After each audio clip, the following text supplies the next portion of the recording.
Let's knit a vertical herringbone ribbed hat. This makes a warm, thick hat that's perfect for the coldest weather. It features a ribbed brim and vertical columns of the iconic herringbone stitch with a drawstring crown. This hat is knit side to side as a flat panel and then seamed up the side and have a drawstring bulkier crown there for a slouchy hat.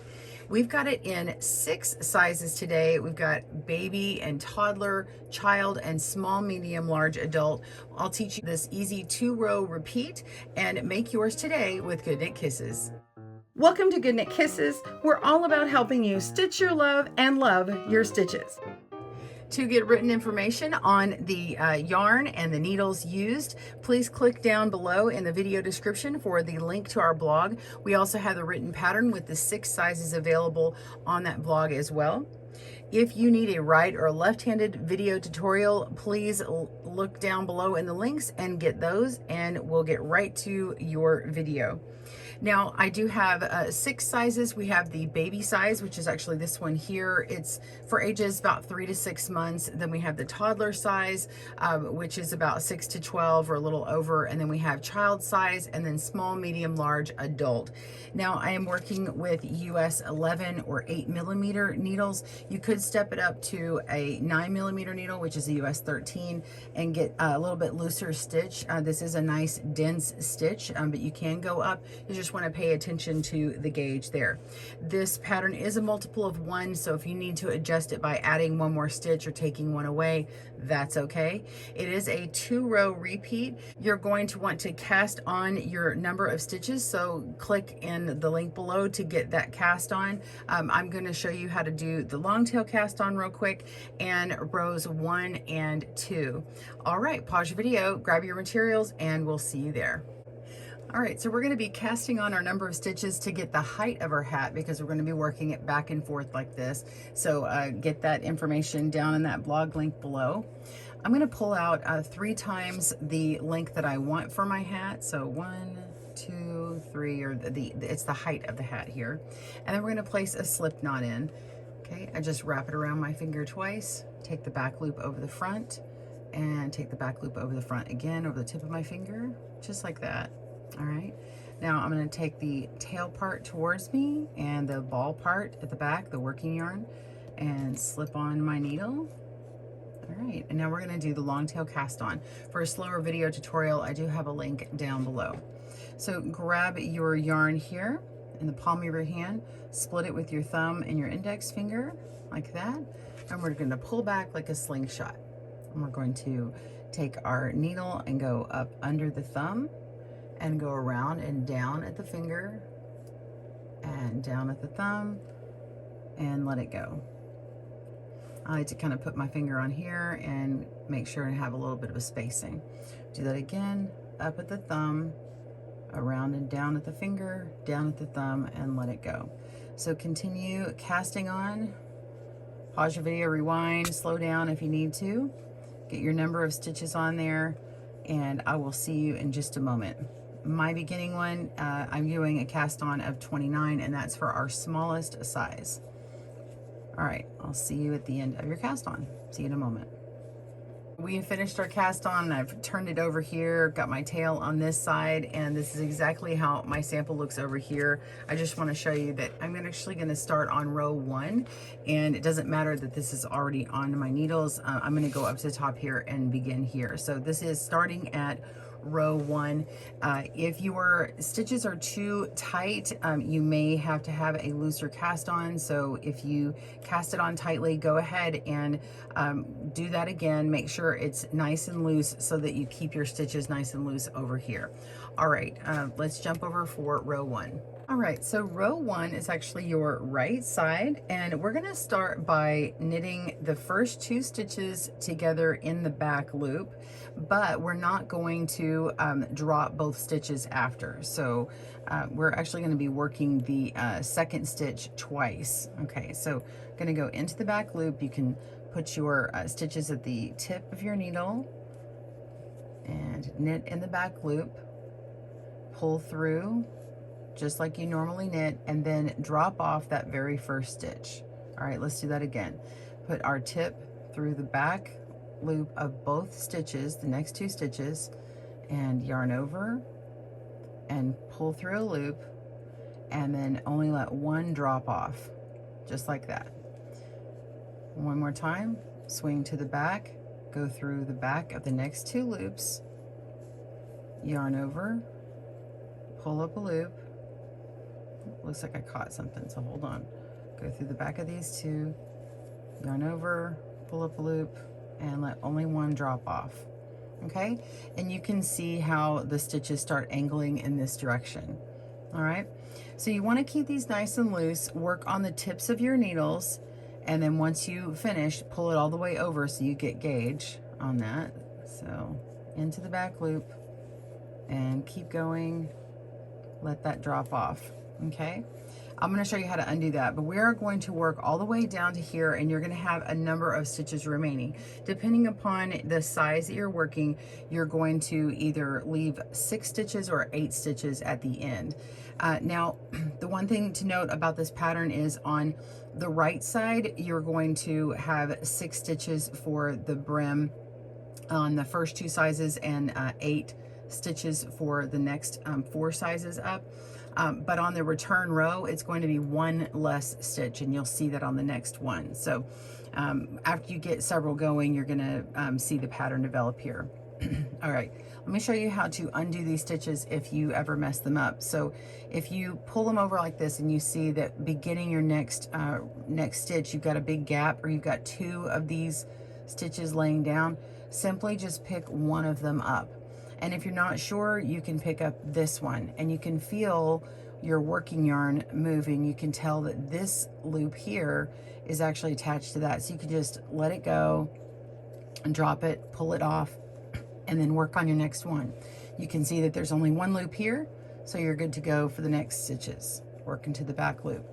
So continue working until you have, let's work until you have about 7 stitches for the smallest 2 and 9 stitches for the larger 4. Okay, all right, let's keep going. I'll pause your video and I will see you there. All right, we're at the beginning of our brim here on row 1, and I've got 1, 2, 3, 4, 5, 6, 7 stitches. This is on the baby and toddler size, and if you're working on the child through large adult, you're going to have 9 stitches left. Okay, so I just stopped a few stitches short of that, and on these 2 stitches here, we're going to work these just as we were, dropping off 1. So now I have 6 stitches left. 1, 2, 3, 4, 5, 6 stitches left. And if you're working on the larger sizes, you're going to have 8 stitches left. So you did work this stitch a little bit with this pair here. Okay, so now all we're going to do is knit through the back loop 1 at a time till the end. That's pretty simple. So knitting in the back loop. Now we are technically doing a garter stitch along the edge here, but on this right side row we're working through the back loop, and that does a couple of things for us. It gives it a little bit more spacing so that when we turn it to the side, it has that ribbed look. And the herringbone stitch is really dense, and it does create this elongated row, this taller row, and so we need the twisted knit stitch in here to kind of give us a little bit of a longer row to accommodate that. It's still going to have that sort of ribbed look when we turn it to the side, but if we did a regular knit stitch, it would be way too small over here. All right, so that's the reasoning behind it. So now we finished row 1. We're going to turn our work over and work on the wrong side. Now you're only going to knit 1 less stitch than your brim before. So if you had 6 in your brim on the other side, you're only going to knit 5 on this side. Or if you had 8 in your brim on this other, on the right side, you are going to knit 7 in the brim here. So I'm going to knit my stitches. 1, 2, 3, just a regular knit. 4, 5. Okay. And we're going to put the yarn to the front, and working through the next 2 stitches together, we're going to purl 2 stitches together, And just like our last row, we're only going to drop off one. So we're slipping one of these stitches. All right, we're knitting, we're purling those two stitches together and only drop one stitch. And go to the next two stitches, purling these stitches together and drop one stitch. Make sure you're just working on the tips of your needles. Purl two together, drop a stitch. And I dropped too many, so just pick that up. There we go. And do the next two. All right. And I always notice that my purl row is easier to keep loose. So this always tends to feel a little bit looser, and that's okay. So you just keep going, and on this one you go all the way to the end, and then you'll have one last stitch at the end that you will purl one time. So you'll purl two together, drop one stitch, and then purl that last stitch. Pause your video and I will see you there. All right, we're down on our last two stitches. We're going to purl those two together and drop one, and then our last stitch is simply purled. And that's it. So you continue repeating rows 1 and 2 until you get your desired length. Now, I do have the links that you need for each baby hat, toddler, child, small, medium, large adult. Those are all on our site. This first one is going to be work till 15 inches, and then the other ones are 17, 18, 19 and a half, 21, and 22 inches, or your hat circumference. So if you are making this with some other needle size, you're just going to make it to whatever hat circumference you want, and it's going to come around like this. And that's the part that goes around the head and it gets seamed up. So go ahead and do that. Pause your video and meet me back up here in a minute. I'm going to show you how to bind off. I have a little special bind off because this is a little special stitch. All right, see you soon. So you're going to be working mostly a standard bind off, but just begin in a different way. Now this stitch, because it can be so dense, once you start binding off, it almost is too loose up top. I know that sounds funny, but that's the way it is. So normally I have you do something at the beginning and ending of the stitch, but because the end is a garter stitch, we're going to do something a little different. You're going to start by slipping the first stitch, and then the next two stitches we're going to knit two together, okay, and then we're going to bind off as normal. So lift that first stitch over, move it over the second, and you've now bound off. Now the next one, you're just going to knit as normal, and then go to the next stitch and bind off, and knit as normal, and next stitch and bind off. Okay, so you can actually be tighter on this bind off. Don't be intentionally loose on this one, and keep going. So do that all the way to the very end, and when you get to the end, go ahead and cut a nice long tail. I would do 6 to 8 times the width of this. So you're gonna count it out, 1, 2, 3, 4, like so on, like that, and then pull through a nice long tail. Pause your video and I'll meet you for the sewing section. See you soon. So I've already pulled through my nice long tail, and you can see you have your beginning tail up here. Now we're going to be putting this together and sewing it up, and you can see that the little short tail is at the top here. We're going to begin at the brim and work all the way to the top. So you could go ahead and weave in this tail so that when we finish up, you don't have anything left to do. So let's go ahead and do that now. I'm gonna weave in this tail. And you want to avoid the seam because we're going to be going through that area. So you can just kind of go up through a few of these back loops here. It's going to get pulled in when we do our drawstring. So I'm just going to kind of go through this column here like this. It's just the back of this herringbone. And since no one's gonna see it, it doesn't have to be perfect, but I'm just gonna go back up and hide that tail and cut it. All right, so now we're going to put our wrong sides together, and we're going to be starting at the brim here. I've got my yarn coming from this side, so I'm gonna bring it over to the other side. And now this was our bind off here. I'm going to go first through this outer stitch here on the edge, pull through. You can leave a little slack so you can see where you were coming from last and where you're going next, and then we'll pull it tighter later. Come back over to this cast off edge here, and you can see this first set of stitches right here, these two, and we're going to go underneath it. It's a little elongated, but that's okay. It's going to be this pair here, okay? So just pull on through and come to the other side, and we're going to go above where this yarn is coming out from, right here. Go above that, so go down on top of that where that comes from and pull up, and you've got 2 stitches here, where you got technically 1 stitch but 2 legs of yarn here. We're going to go underneath that whole thing, and that's our cast on row. Pull through and leave that yarn loose so you can see where you're coming from. Go over here and follow that line and go underneath that next stitch, and the next one is right there, so it's between the bind off and that purl stitch. Pull through and zigzag over to the other side, follow that yarn down and pull up a stitch, and then go through both legs of that stitch.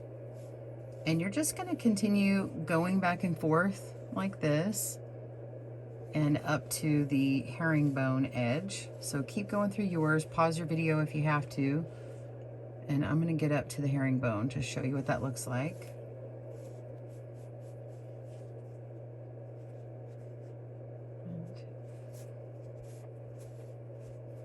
If you go a little too far up on one side than another, you can always double back down and go through another stitch again to kind of catch up on whichever side you need.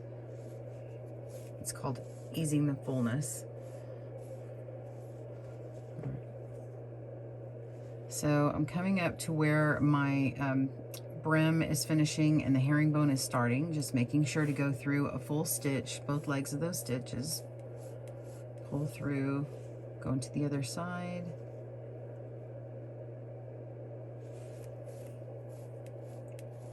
And pull through. All right, so let's go underneath this stitch and try and find the next 2 legs of that stitch. And go to the other side. I want to make sure that this cast on edge is going to stay on the edge over here, so make sure it goes to the back, so we're only looking at front stitches here. So I'm going to grab these next 2.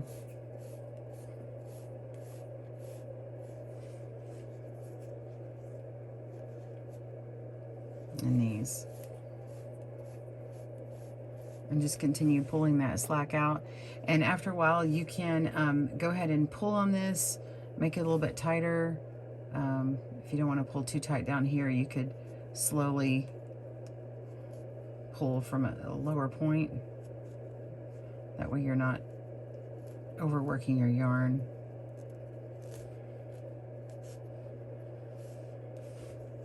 There we go. So I just start tugging and find where it comes from the bottom. There we go. It's nice and gentle, and it remains in that garter stitch this way, but it looks like that rib stitch the other direction. So now that I've kind of got the slack out of here, I know that this is going to be even when I pull it through. There we go, and it tends to just disappear. So you're going to continue zigzagging back and forth until you get to the end. Pause your video, and I'll meet you back up for the top. See you in a minute. Just want to show you as I'm going further up. You can see this little bump here is actually where I'm going. So the edge is kind of hard to see where that sort of cast on edge was. So I just wanted you to see it's this little, it looks like a bump here, but it's actually 2 stitches running this way on top. But if you do it, if it's easier for you to see, it looks sort of like a bump. I realized that after I was going, I was like, I'm not sure if someone's going to quite see that as those 2 stitches. So anyway, I hope that helps someone. All right, I will see you at the end, and we'll sew this up together, the rest of it. Okay, I have two more stitches at the top, but I want you to see this. It's so satisfying to pull this tight. I already did this part right here, so let's just pull this together.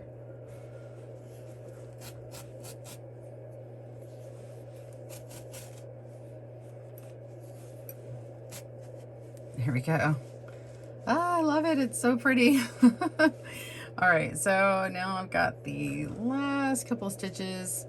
Actually, it's hard to even tell that you need to do it, and it's going to hide, so let's see, maybe one at the top. So actually, we're just going to go on to the next part. So we're at the top of this seam here, which is really a herringbone. So we're going to skip over to another one over here, just kind of the top of this point here.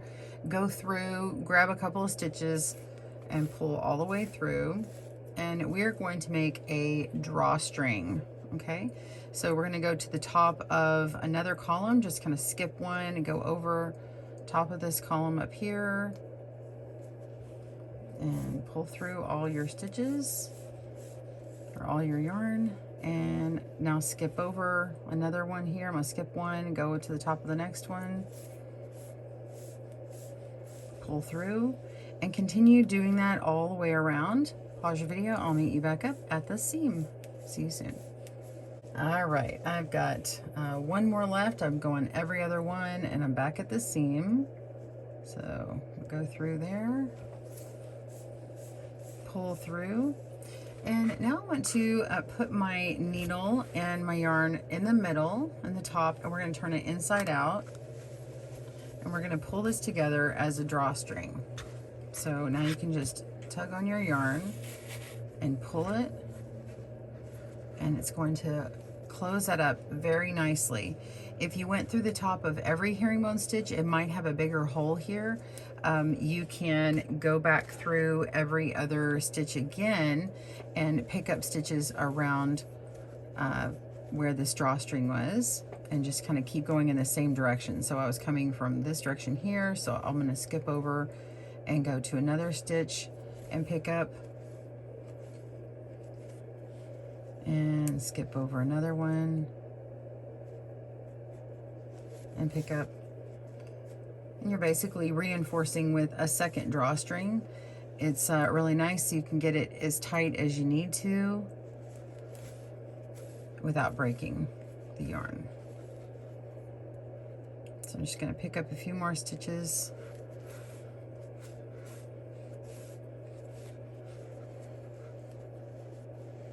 I like this technique, especially when you have a really bulky yarn.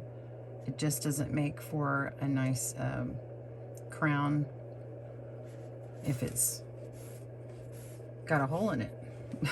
So anyway, so I pulled that too. It's a nice closed hat, and then we want to go in a couple of stitches, make a loop, and you can knot that. I'm just going to go back through that loop that just closed. And I'm going to do it a couple more times.